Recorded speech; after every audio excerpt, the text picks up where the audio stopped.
Sydney! Hey guys, welcome back to We Watch a Movie. My name is Mike. Thanks for spending a moment of your day with me today, and I have a doozy for you Scream fans. Today, Scream 2, the original Scream 2 Kevin Williamson script that he wrote before it leaked out onto the internet and they had to change the entire movie. It's the same framework of a movie, different killers, huge characters with different roles, just everything is mixed up. It's a wild time to read this thing, and I'll let you determine at the end whether or not you think that this would have been a funner script than the one we got. But light up your cigarettes, lick your ice cream cones like Dewey and the Sheriff did in Scream 1, and let's get into this red right-handed fuck. Here comes that white-faced fucker, an asshole like no other. He's a big old piece of shit. Wants to stab your sister's tits cause he's a white-faced fucker. Loomis can't recover, Dr. Challenge drunk again, sleeping with your sister's friends. Do you want to know about the darkness? I said, goddamn. It can get interesting which script this actually is that's floating around online right now, because as Kevin Williamson just told The Hollywood Reporter, he said there was such an interest in what was going on with Scream 2 that we wrote a dummy script and leaked it. And then we had a second dummy script that we also leaked, but that one really didn't get out too far. And then the real one got out, but no one seemed to care by the time the real one got out. Now there's a reason, a very specific reason why I don't think this was the dummy script, but that would give away who the killer is, which we'll talk about at the end. But I think that this was actually the one that was unintended to be leaked out. So starting off, the character Phil's death, Omar Epps' character's death in the beginning of the movie is completely different from what actually happens in the movie. In this one, he's killed off with little to no fanfare. In the original movie, you know, you got the famous scene that Scary Movie parodied where he puts his ear up to the stall door listening, and you hear that, "Mommy, mommy." What the fuck it's saying, and then he gets a dick in the ear, which I hate it when someone puts their dick in your ear. It's the worst. In this script, though, what happens is as he goes to open the door, Ghostface is just there in the bathroom. He quickly stabs him in the stomach. He bends over quietly with no screams, and takes him out silently like fucking Hitman. Also starring Timothy Olyphant. Number 2 is a more subtle difference, but I feel like in the mind's eye is pretty cool. Maureen, when she dies on stage, you know, you got the classic scene where she falls down to her knees and falls back after screaming and is just laying there, and then you get the Scream title.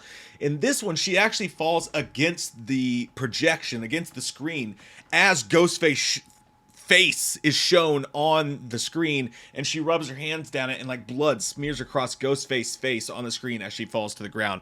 I don't know which one's cooler, because her laying there and falling down was super kind of haunting the way it all worked out, but that sounds pretty fucking cool too.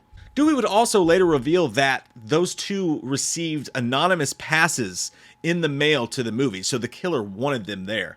Gail's initial appearance in this one's different as well, as when Sydney's walking out of school, she doesn't even know that the deaths have occurred. The reporters start to hound her, and they're like, "Sydney, did you finally break? Did you do this? Is this your doing?" And then someone just jumps out and punches one of the reporters, Debbie Salt, right in the face, and it's Gail Weathers who showed up and kind of returns the favor for Sydney. Sydney throughout this entire script is a lot more defiant and angry about the situation she is than she was in the movie. There's one specific scene where Dewey's talking to her. He's like, "Hey, you need to get out of here for a little while and just try to relax and forget all this is going on." And she tells him, she's like, "I will not crawl under a rock. This is a fucked up world and people kill each other all the time. I'll get used to it." And there's multiple lines like that where someone tries to take care of her or help her out or watch her, and she's like, "No, I don't want this affecting anybody else's lives." And she tries to like grit her teeth through the whole thing, but you can see that she's struggling with it. Someone else who's struggling with it and is a completely different character, not character, but just has a completely different background in this film, is Randy. In this, Randy is not one of the film students waxing philosophical about sequels. He's actually Gail's cameraman. And Gail's cameraman in Scream 2's character, Joel, is just one of the friends who hangs out with Mickey and Derek, who's there throughout the script. So Randy as Gail's cameraman, and even is in on fucking over Sydney with that surprise Cotton Weary interview.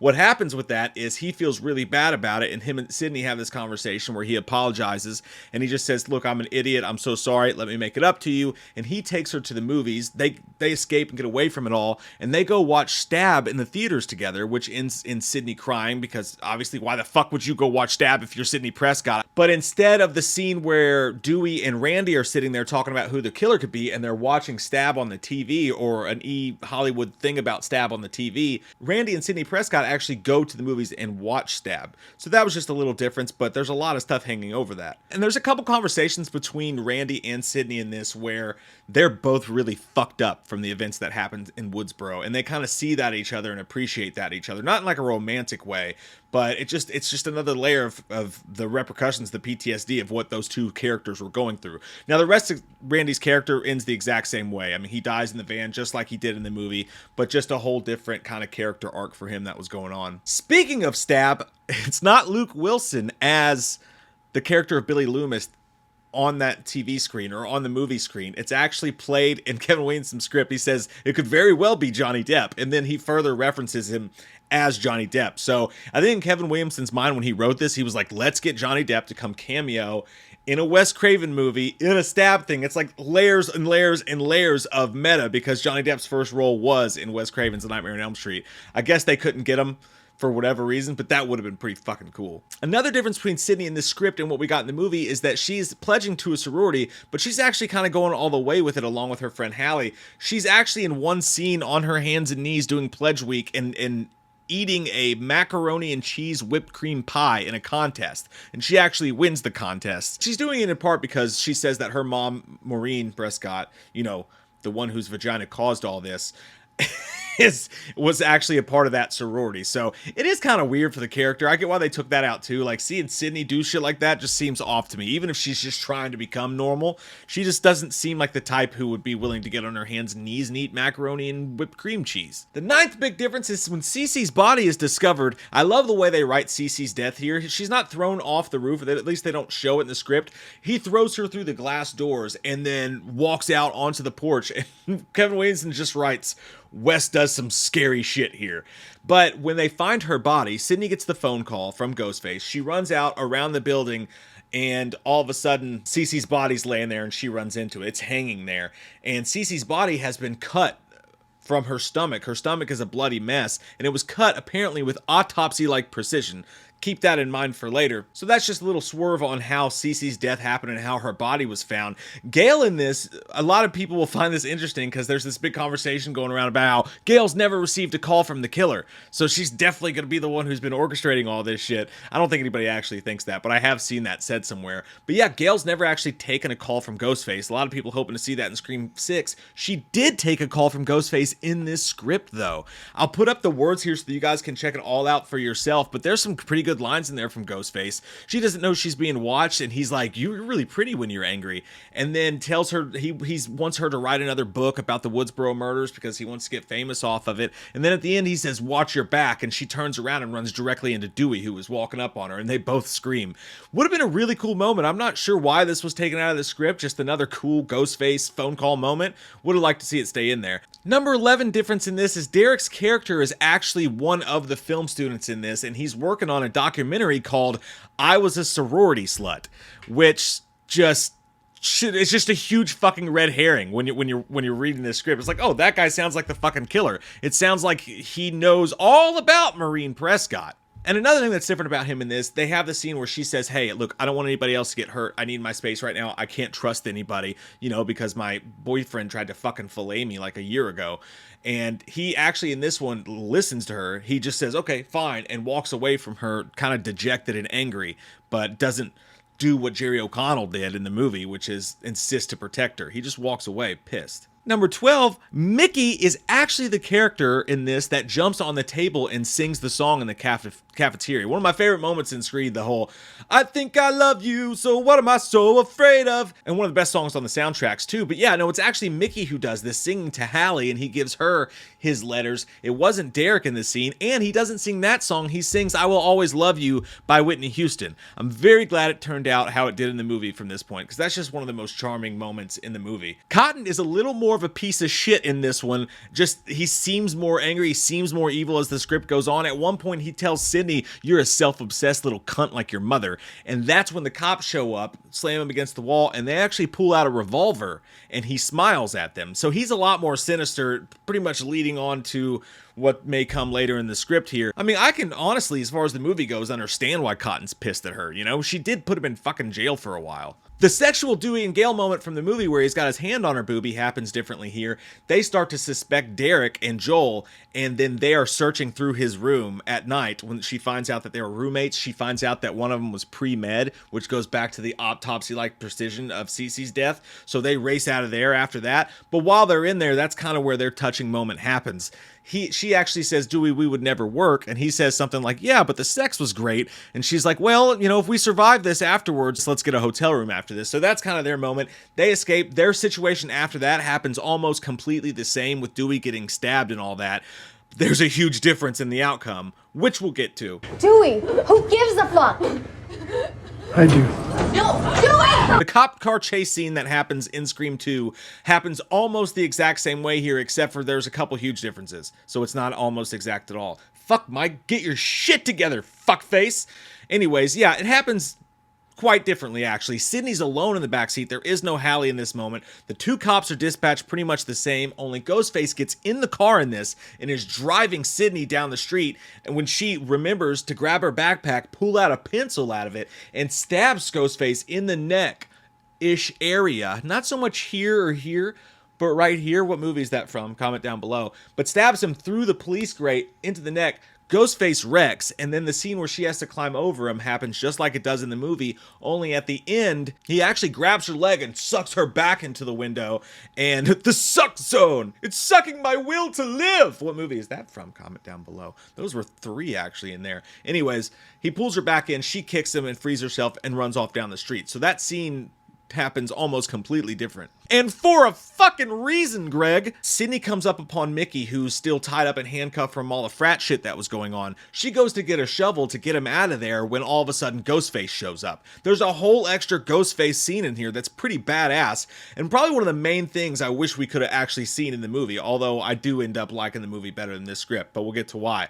She hits Ghostface with a shovel, and then right as she's still trying to free Mickey, another Ghostface shows up. So we don't see this in the movie. 2 Ghostface in the Ghostface masks and everything descend on her around this tree. She takes off running because Mickey jumps in and saves her, but she turns around just in time to see Mickey get it from both Ghostface, and I'm not talking about sexually, that'd be a different movie entirely.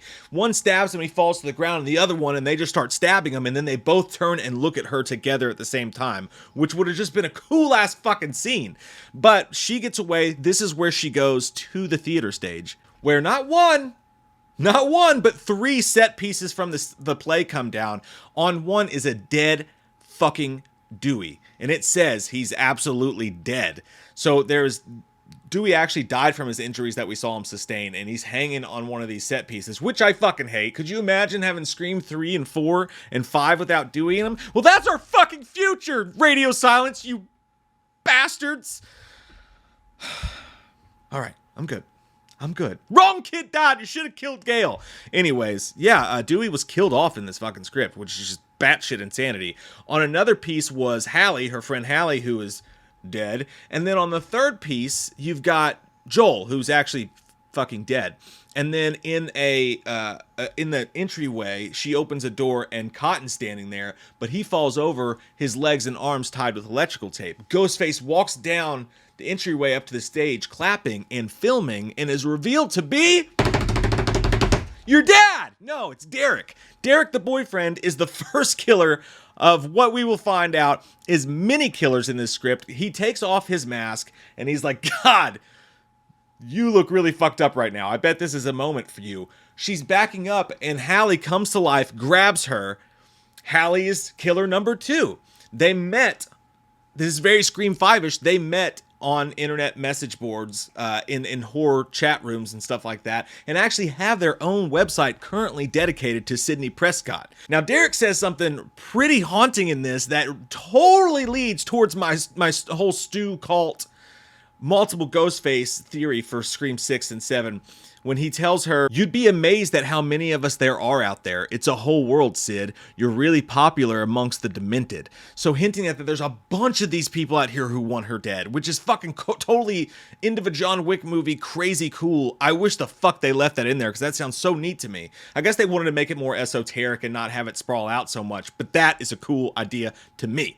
Haley does a cool meta movie references when she mentions that they are kind of like natural born killers type people when she asks him why they're doing this, and he hates that because he thinks that Oliver Stone's overwrought. I always love it when they go back to the movie comparisons and the meta shit and Scream. But yeah, they're your two main killers, and then Debbie Salt comes around the corner holding Gail at gunpoint, and that story plays out the exact same. She's the one that's been financing it. She's still Billy's mom.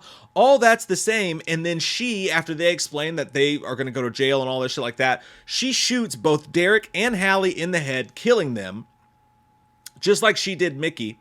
And then explains that she's going to blame the whole thing on Cotton. She's like, and you could see in his face, he's like, I am not being blamed for another fucking murder. He grabs Derek's knife that's next to his dead body, lunges at Debbie Salt, stabs her to death in the chest repeatedly, just murders the living fuck out of her. And then Sydney's like, oh good, we're good to go. And he's like, not really. You see, some of that was filmed, and I'm going to be the hero this time because I'm gonna fucking kill you. So now we have our fourth fucking killer in this script is going to be Cotton Weary. This is where it tails off for me a little bit. You know, I thought Derek was, as the boyfriend being the killer, as he even says in the script, is a little too on the nose. Jerry O'Connell just doesn't, I don't see that vibe from him. Maybe that's why they changed it, because they casted him. It's just like, you just seem like too much of a nice guy. I don't know if he had that switch he could flip like Mickey could. Timothy Olyphant was a fucking wackadoodle in that movie, and I loved it. And I love Jerry O'Connell too, but it's just a different kind of actor, you know what I mean? So I don't know if that would have worked, but also I think Hallie being the killer is a little bit boring in my opinion. And then you bring in Cotton Weary as the fourth killer who just decides to become a killer. I don't love that, especially because he got to be the opening death scene in 3, which I wouldn't have minded if Cotton hung around a bit longer. Honestly, past 3 even. I think he's a really interesting character and would have been neat to see what he does in this universe, but it's a Scream movie and people gotta die. Speaking of which, Cotton chases Sydney around, and they have this chase scene, and that is right when you get up to the point where Kevin Williamson actually writes on here, this is as far as I've gotten. I'm not able to finish this at the moment, but here's what happens. Something along the lines of, they end up fighting, they end up center stage, taking turns, stabbing each other, trying to kill each other, and basically like the end of Rocky, when him and Apollo Creed are just punching each other, and they both hit the ground at the same time, their eyes begin to close. The end for now. So I think it was just like a quick like, this sounds cool. I may have never actually gone to screen the way that he said that, so I won't put too much stock into that. But yeah, the fight wasn't really written out or anything like that, but Cotton is the killer, and you expect that Sydney will kill him and probably survive. They were never going to end with a Scream 2, I don't believe. It's making too much damn money. I mean, they made him film the movie within a year afterwards. So that's this script. Personally, because of those reasons, I do like Scream 2, the movie that we got, better, because it's just one of the best Scream movies. It's fucking awesome.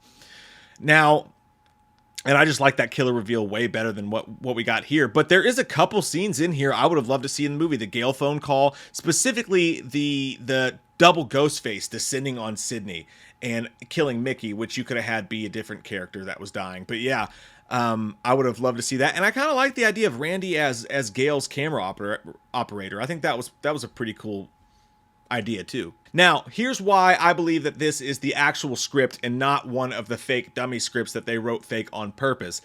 And that's because Hallie being the killer, the actual actress posted this on her Twitter the other day, which is what made me think about doing this video in the first place, that she was in fact one of the killers in one of the original movies. So she got this script. This was a script that was going to happen, that she says on her Twitter later on that this was a leaked script. So her being the killer in that makes me think that this is 100% the one. Also, the fact that you actually have a note at the end by Kevin Williamson who's like, holy shit, I've got to go fucking back to Dawson's Creek. Here's what fucking happens. I'm out of time.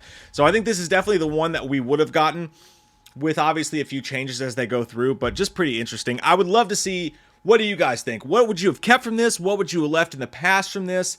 And how do you feel about everything that's going on in the Scream universe right now? More of these to come, more script recaps. We've got a bunch of shit like this. Don't forget to click subscribe and the bell so that you're notified when we put out these videos.